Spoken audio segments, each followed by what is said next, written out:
Jadi Wafi, saya terang-terang bilangan, kamu tuh nggak ilmiah goblok. Kalau nggak percaya, kamu tes TPA. Saya bayari. Urusan kamu sholat jungkir balik, terserah. Itu urusanmu dengan Tuhanmu. Tapi Tuhanmu mewajibkan kamu belajar. Belajar ilmu apa aja.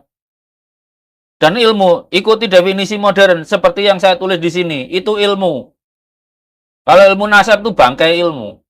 Ya udah gitu aja. Salam ya Wafi ya. Assalamualaikum warahmatullahi wabarakatuh. Saudara sekalian dimanapun Anda berada, pada kesempatan kali ini kita akan sama-sama menyaksikan tanggapan Dr. Sugeng ya terkait dengan pendapat Gus Wafi ya yang tidak ada ilmiahnya sama sekali.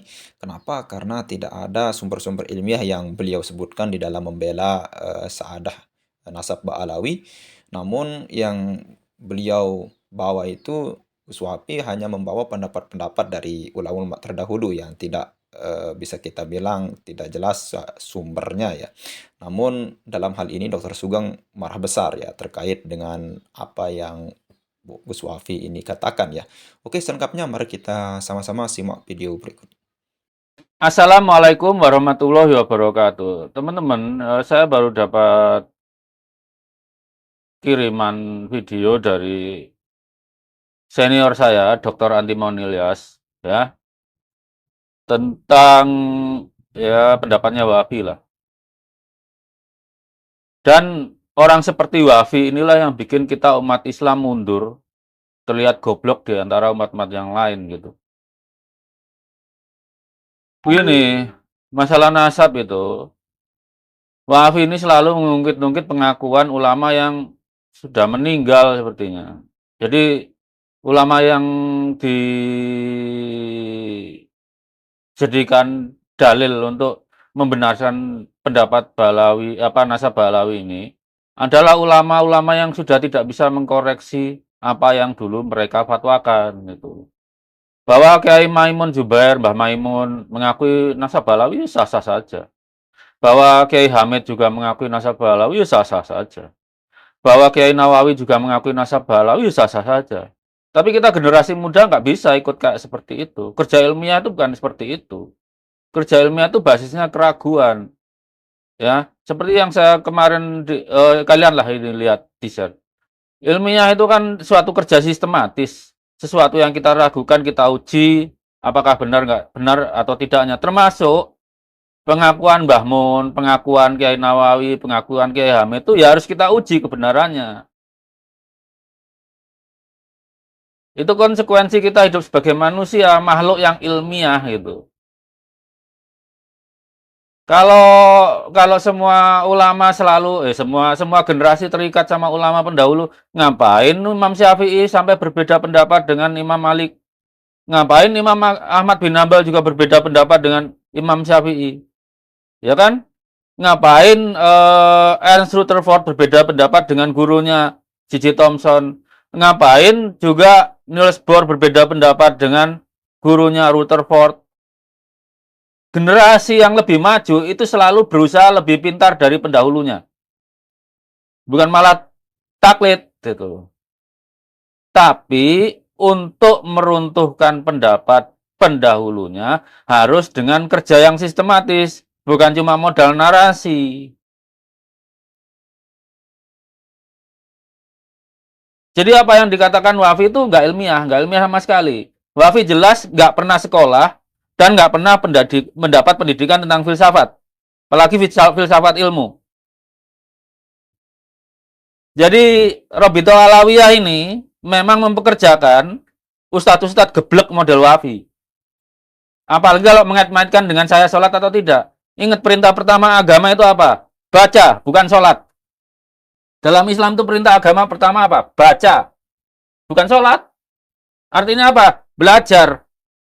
Nabi itu memerintahkan belajar dari begitu kita dilahirkan ibu, sampai kita menjelang meninggal. Perintah sholat baru kapan? Akil balik. Ya enggak? Logika Wafi itu jungkir balik. Saya berani bilang kalau dia mau, saya tes kecerdasannya. Saya bayari. Jadi yang belain nasab Balawi ini ya geblek-geblek kayak Wafi itu. Perkara sholat dia jungkir balik nggak masalah, tapi nggak bikin dia pinter. Kalau dia pinter harus belajar, harus mau baca, harus mau menerima kebenaran. kebenaran yang dia terima pun, dia harus ragu dulu, tapi dia kewajiban ngujinya. Ingat dalam kerja sains, itu kita musuh menjadi apa yang menjadi musuh apa yang kita baca. Yang kita baca itu kita ragukan, kita uji kebenarannya. Cara paling dekat adalah menguji dengan buku bacaan lain yang sejenis. Makanya kalau kita menulis karya ilmiah, itu tidak boleh hanya pendapat yang mendukung kita. Yang melawan pun kita kutip. Kita adu sampai bisa kita ngambil kesimpulan. Dan itu penyakit Robito Alawiyah atau para habaib. Coba kalau khotbah, yang dikutip selalu dari Habib sana, habis sini, habis sana, habis sini. Hah? Itu tidak ilmiah itu. Itu propaganda itu namanya. Kalau saya ketika ngomong tentang DNA, saya nantang siapapun, keluarkan hitungannya. Angka lawan angka, data lawan data, baru olah data. Bukan narasi lawannya. Ya kalau Wahabi memang matematikanya setara beruk. Silakan dites. Ya beruknya bisa sholat sih dia. Tapi ingat dalam Islam itu, semua makhluk itu berzikir. Mau manusia, mau burung gagak pun, itu berzikir menurut caranya sendiri-sendiri.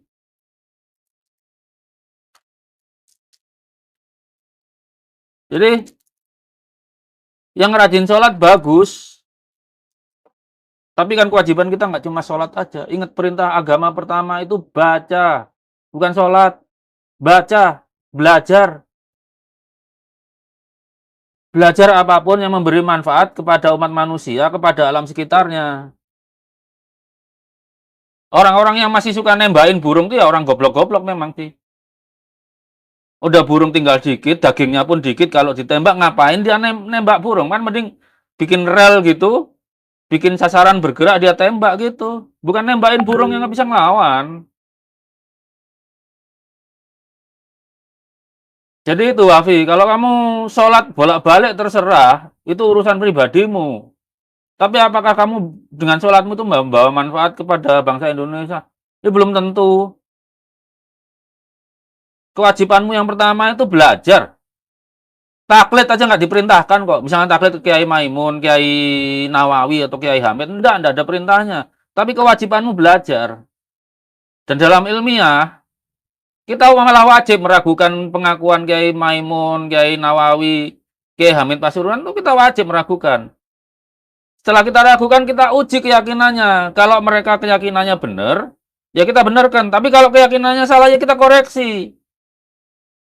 Gitu loh.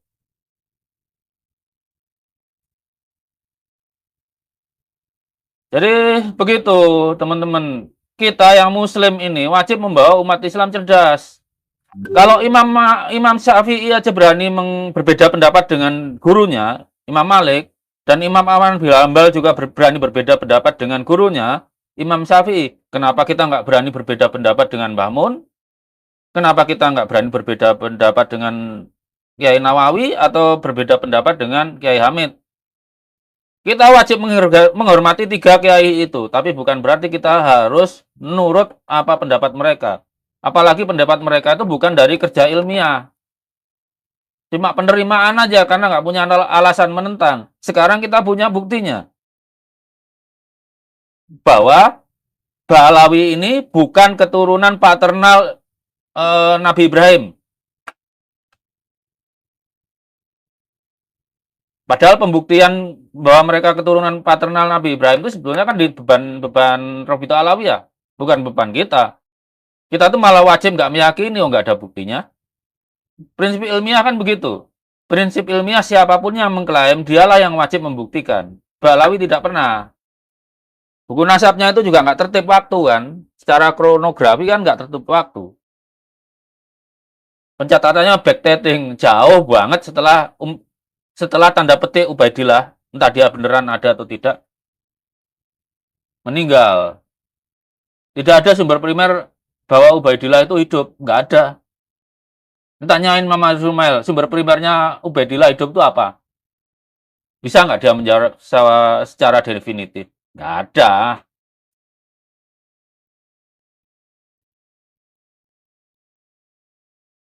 Jadi kalau Muslim, jadi Muslim, Kewajibanmu sholat, sholat kerjakan sholat.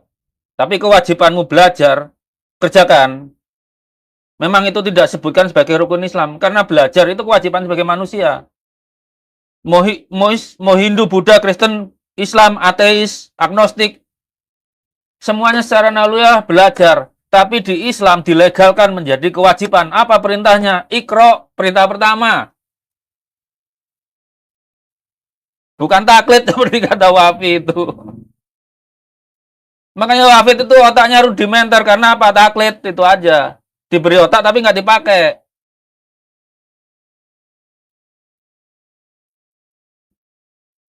Ya kan yang kemarin bilang Rumal Abbas saja cara berpikirnya salah. Kalau dia mau ilmiah, ya nasabnya Balawi diragukan dulu, baru diuji sesuai kata perkataannya. Bahwa secara historis itu soheh, secara biologis harus soheh. Dan dia yang sekarang tidak sejam pun mendapat pelajaran biologi, kimia, biokimia, genetika, terus apa lagi? Bioteknologi atau fisiologi, berusaha memfalsifikasi kebenaran ilmu genetika. Ya orang-orang bawa pendapatnya Mas Ahmad Utomo. Mas Ahmad Utomo itu nggak berbeda pendapat dengan saya. Bedanya cuma satu. Mas Ahmad itu belum merasa bahwa waktunya yang merasa keturunan Nabi itu harus tes DNA, itu aja bedanya. Kalau saya tegas, sesuai aturan ilmiah, yang mengklaim itu yang wajib membuktikan. Itu pelajaran dasar itu, dia satu, nggak perlu sampai level S3, seperti saya atau Mas Ahmad. Jadi kalau untuk paham tentang genetika, wah Anda nggak perlu sampai PhD kok. Asal mengambil pelajaran genetika dasar, terus biokimia dan kimia di kinetika laju reaksi, Anda akan tahu kalau nasabnya Balawi ini batil. Dan Wafi kalau membawa Mbah Mun, Kiai Nawawi, dan Kiai Hamid, beliau bertiga itu wajib kita hormati. Jangan dibawa-bawa. Kalau pendapatnya salah kemudian jadi acuan kamulah yang harus tanggung dosanya. Tanggung jawab beliau bertiga ini hanya sampai sebatas umurnya. Kalau salah, kita generasi berikutnya yang mengkoreksinya untuk memuliakan tiga kiai besar ini. Membuat mereka salah itu bukan untuk menurunkan kehormatannya, enggak kok. Buktinya ya Imam Malik tetap terhormat, Imam Syafi'i tetap terhormat walaupun ada madzhab baru, atau kalau di ilmu pengetahuan alam itu J.J. Thomson tetap terhormat, tercatat sejarah, Ernst Rutherford juga tercatat sejarah, Niels Bohr juga tercatat sejarah. Semua manusia yang punya peran dalam ilmunya walaupun dikoreksi oleh generasi berikutnya itu tetap dihormati oleh sejarah. Tapi yang tidak mau memakai otaknya untuk mengoreksi pendapat pendahulunya itu tidak akan dipakai sejarah, nggak bakalan diingat.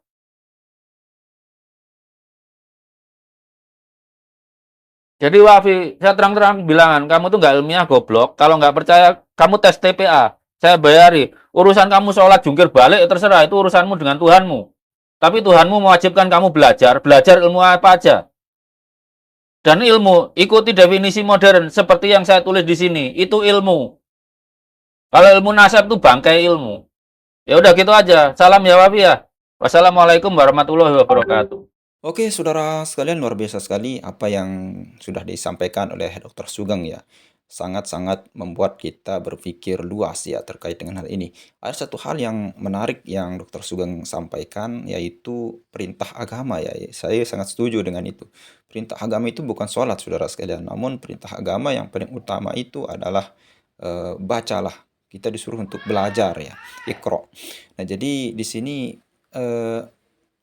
Dr. Sugeng menanggapi full dengan apa yang disampaikan oleh Gus Wafi ya terkait dengan cara berpikir si Wafi ini yang tidak ilmiah sama sekali. Kenapa? Karena kalau kita melihat bagaimana pembelaan dari Gus Wafi terkait dengan Sa'adah Nasab Ba'alawi ini, itu bisa kita bilang hanya mengutip dari pendapat-pendapat para kiai-kiai kita terdahulu seperti Mbah Maimun, lalu kemudian Kiai Nawawi, Al-Bantani.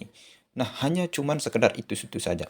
Namun kalau kita lihat keterangan dari Kiai Haji Maimun Zubair dan apa ya, dari Syekh Nawawi Al-Bantani, itu tidak ada dalil-dalil yang sangat jelas ya, dengan sangat apa ya, bisa kita bilang dengan disertai dengan bukti-bukti yang sangat jelas sekali di dalam mengakui Sa'ad Ba'alawi ini. Kenapa? Karena pada zaman Kiai Hasyim Asy'ari, Kiai-Kiai Maimun Zubair, lalu kemudian Syekh Nawawi Al-Bantani, itu para habaib ini tidak ada yang bertingkah ya.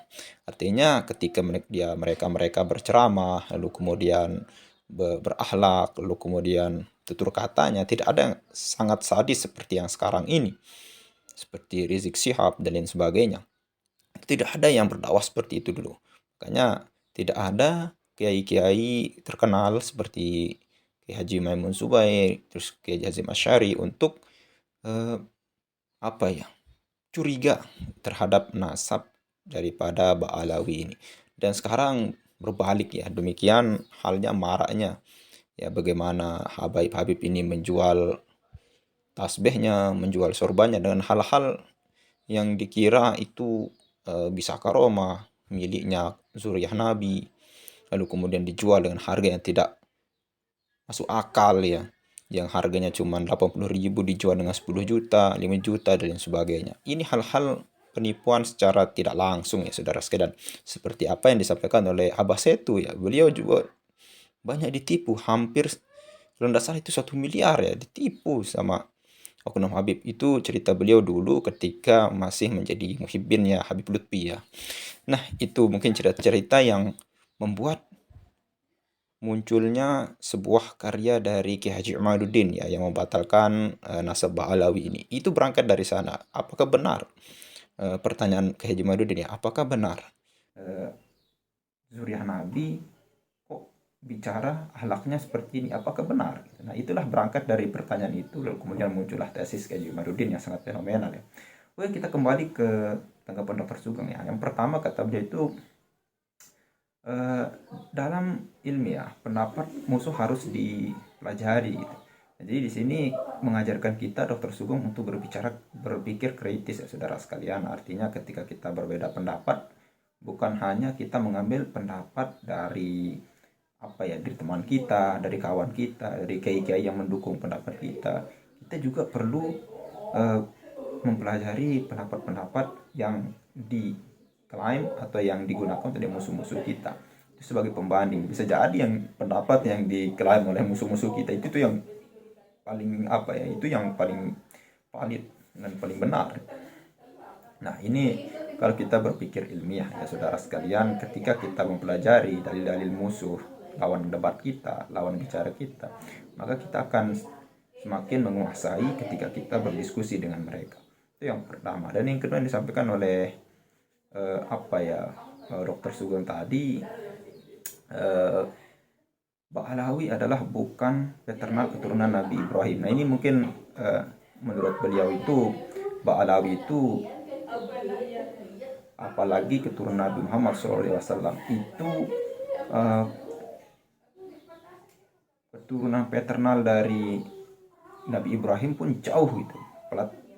Pokoknya jauh sudah. Itulah bisa kita bilang kalau masalah bodoh mungkin itu terlalu sadis ya. Itulah ketidaktahuan dari Sa'ad Ba'alawi ini. Dan hal yang menarik yang Dr. Sugeng sampaikan saudara sekalian itu, siapa yang mengaku-ngaku maka dialah yang membuktikan saudara sekalian. Artinya apa? Kita di sini ketika Habib Ba'alawi ini mengaku-ngaku sebagai zuriyah Nabi Muhammad SAW, kemudian datanglah Ki Haji Imaduddin untuk menggugatnya, untuk membatalkannya, maka dia sendiri yang harus membuktikan. Itu dari pihak Rabithah ya, bukan dari orang lain gitu. Bukan Haji Imaduddin yang membuktikan gitu.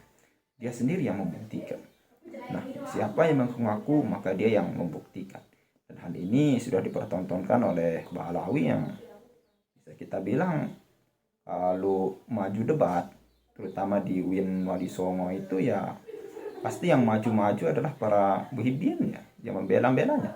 Kalau resmi utusan dari Rabithah Alawiyah itu sampai sekarang belum ada di forum ilmiah.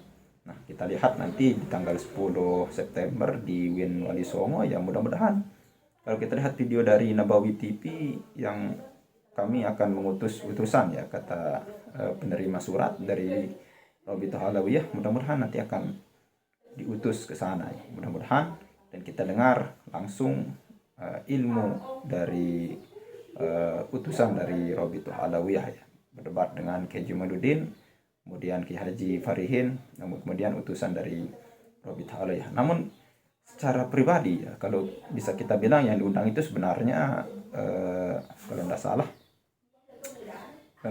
Habib Taufik Asgaf, ya, sekaligus ketua dari Rabithah Alawiyah. Nah, mungkin Pak Taufik juga akan datang nanti, mudah-mudahan itu kita doakan semoga bisa datang, ya. Oke, sekian saudara sekalian, mudah-mudahan bermanfaat. Assalamualaikum warahmatullahi wabarakatuh.